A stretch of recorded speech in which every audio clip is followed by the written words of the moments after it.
Our world is full of the unexplainable. And if history is an open book, all of these amazing tales are right there on display, just waiting for us to explore.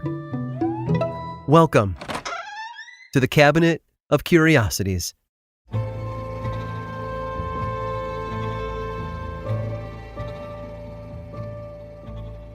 Everyone needs a hero. I think it's fair to say that many of us have been inspired by the amazing lives of other people. Heroes give us a target, a destination that we might try and reach for ourselves. They drive us forward and call us to action. So it's no wonder that Charlie fell in love with the story of Sir John Franklin. He was a British naval officer in the first half of the 19th century who had a taste for adventure. This was a time when people were still trying to find an easier way to get from the Atlantic Ocean to the Pacific than sailing all the way around the tip of South America.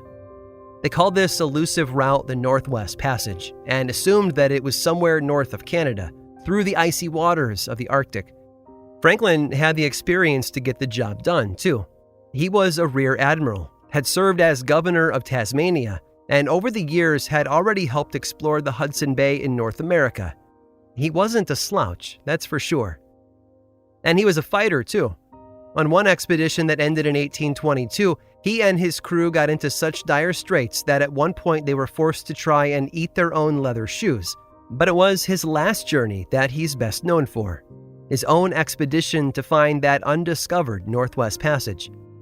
He was given a large crew, food for 3 years, and 2 sturdy ships that you might have heard of, the Terror and the Erebus, named after the Greek god of darkness. If you know your history, then you know that the voyage was a failure. In fact, Franklin and his crew were never heard from again. And that's the story of inspiration that caught Charlie's attention. He read about it in his local Vermont newspaper when it happened in 1847, and it stuck with him every day after that.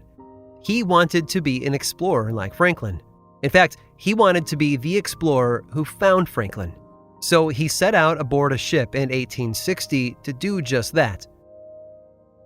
He and the others made it about as far as Baffin Island up in Frobisher Bay, and then winter caused them to stop and wait.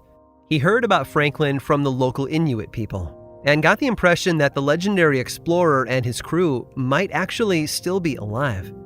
So after returning from that first voyage in 1862, he immediately began planning a return trip. He was this close to learning the truth, and possibly even making his own great contribution to the world of exploration. Charlie could feel it in his bones. His second expedition began in July of 1864 and lasted 5 whole years. On King William Island, Charlie was able to find the remains of Franklin's expedition, but it was nothing more than artifacts. No one had survived the tragedy of the Terror and the Erebus, and that was a realization that must have crushed Charlie's spirits. He didn't give up, though. In some ways, he'd succeeded. He gave the world a definitive answer about the Franklin expedition, and closure was a good thing. But it also left Charlie believing that he was somehow fated to follow in Franklin's footsteps, to leave his own mark on history through brave, daring exploration. So he planned yet another trip.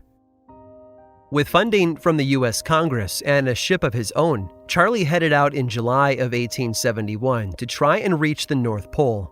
He had a crew of 25 men with him, including a German physician named Dr. Bessels, who was there to serve as his science officer. But even with all of those resources, things were rocky. His sailing master was a drunk who kept sneaking alcohol from the cargo area. Dr. Bessels was constantly arguing with him, and the weather wasn't cooperating with their plans. In fact, even though they'd gone farther north than any previous expedition, the sea ice was becoming too thick to move forward, so they guided their ship into a nearby bay for a rest. Side note, Charlie was so grateful for that bay that he named it Thank God Harbor. Because why not, right? Anyway, things didn't improve. In fact, as the winter got colder, the ice got thicker, and so their wait got longer. Days became weeks, weeks became months, and patient people became unbearable. At one point, Charlie left the ship on a short solo expedition to look around and see if there might be another way through the ice. But after reading about all the personal issues on the trap ship, I also think he just needed some space to think. When he returned, he was exhausted and cold. The first thing he apparently did was ask for a cup of hot coffee, which was quickly rounded up for him and delivered to his cabin.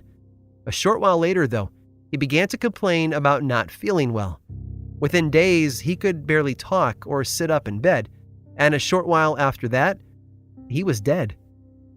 Later, the crew took his body to shore and managed to dig a shallow grave for his coffin.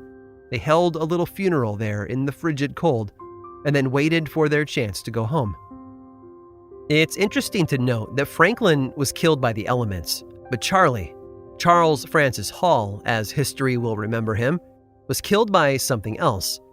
At least that's what two historians believed back in 1968.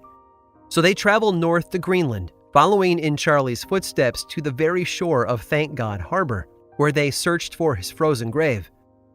And they found it. They found it and they dug it up. Inside, Charlie's corpse was little more than a skeleton with a bit of skin and tissue still attached, his head resting on a pillow as if sleeping. An American flag was draped over his body, but the entire coffin had flooded and was frozen. Perfect conditions for preserving a body for certain kinds of testing. The two scholars, Drs. Loomis and Paddock, took samples of Charlie's hair and fingernails and then brought them to Toronto for examination. What they discovered was that Charlie hadn't gotten sick and died at all. He'd been murdered. The trouble is, on a ship as big as his, with 25 other tired, trapped, and angry shipmates, anyone could have been the suspect. Charles Francis Hall left Vermont to solve the mystery of what really happened to Franklin's expedition, and he managed to do that. But in the process, he left us with a mystery of his own. We may never know for sure who killed Charlie, but maybe that's okay. Maybe this new mystery will inspire someone else to do great things as well. Everyone needs a hero, after all, even a dead one.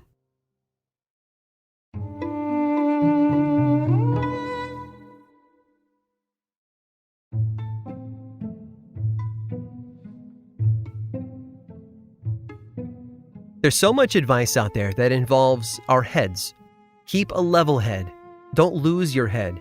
Do your best to get ahead in life. It's all in your head. You get the idea, I'm sure, but this focus isn't without justification.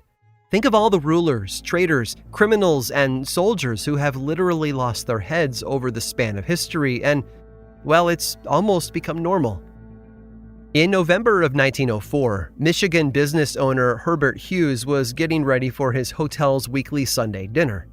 Part of that involved slaughtering the chickens that would be part of that night's meal. While it wasn't the most pleasant process, at least it was efficient. With a whack, he would remove the chicken's head and then pass the body to a maid for cleaning and gutting. Everything had been going fine, that is, until she started screaming. With a shriek, the maid bolted from the room, leaving Hughes alone to figure out what had frightened her. It was, as you might expect, one of the chickens that had driven her away, but not for the reasons you might have assumed. No, it wasn't the blood, and no, it wasn't the process of gutting the bird or cleaning the feathers off. It was something a lot less expected. One of the chickens was still walking around the room, without its head. I imagine there was a moment of shock for Hughes, but after he recovered, he began to see things in a more positive light. He decided to keep the hen around and even gave her a name, Biddy. He put his new headless chicken in a cage, gave her space to walk around, and even fed her using a syringe to inject food down into her open esophagus. Biddy could do lots of normal chicken-like things, such as flap her wings and sit on a perch. And most surprising of all, she showed no signs of pain or disease. Hughes knew a business opportunity when he saw one. Believing the notion that a living, breathing, headless chicken might bring in more patrons than ever before, he put Biddy on display for his guests. And it worked, too. People flocked to his hotel, no pun intended, I swear, and enjoyed watching the show. Sadly, though, it would all come to an end less than a month after it all began. Poor headless Biddy passed away on November 30th. You might think that Biddy was a one-of-a-kind bird, but you'd be wrong. Roughly 40 years later, in September of 1945, a similar thing happened. A Colorado man named Lloyd Olson tried slaughtering one of his chickens in the same way Herbert Hughes had, and was just as surprised when his bird got back up and walked away, sans head, of course. Olson named his walking miracle Mike the Chicken. There didn't seem to be much the bird couldn't do, either. He would walk around the yard, flap his wings, even crow like the other birds. Except, well, without a head, it just sort of sounded like a low, gurgling noise, but you get the idea. Maybe it was the more modern world that Mike lived in compared to Biddy, or perhaps Olson had a better sense for publicity. But word about the headless chicken traveled far and wide. He even landed on the covers of magazines like Life and Time.